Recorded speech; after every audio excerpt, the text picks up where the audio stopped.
am a child of a community where all the residents are united. The forest and the song are the fortune of the people of the land. The citizens living together like brothers are equal. All the boundaries are down in bundles. My community is not imaginary, it's on earth, and we go there by boat to America, to the province of Iowa.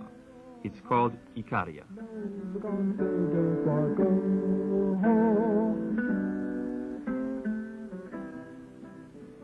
In 1840, the people of Paris, France, were reading with excitement a book by Etienne Cabet entitled Travels in Icaria.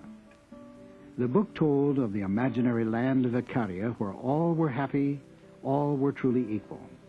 In 1847, the French public heard Cabet's call, "Let us go to Icaria." Believers in the ideals of Icaria gathered together and made ready to sail for America, where they would be free to live as they wished.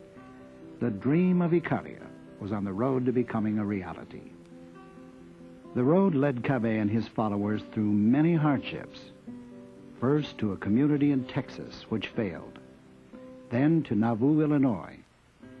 Here, many colony members began to disagree with some of Cabet's policies.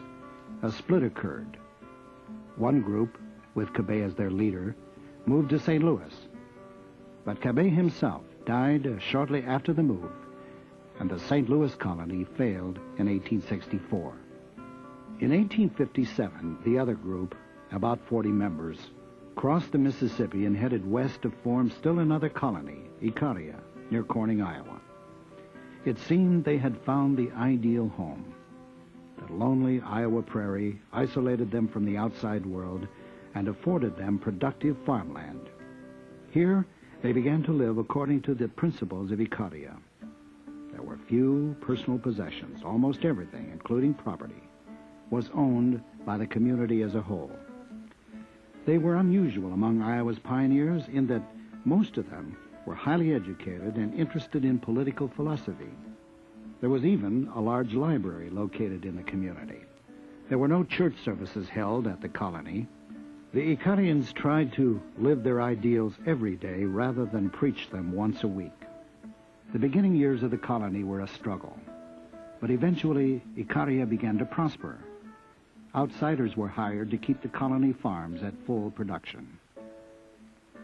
In the 1870s, the younger Icarians began to question the old Icarian principles.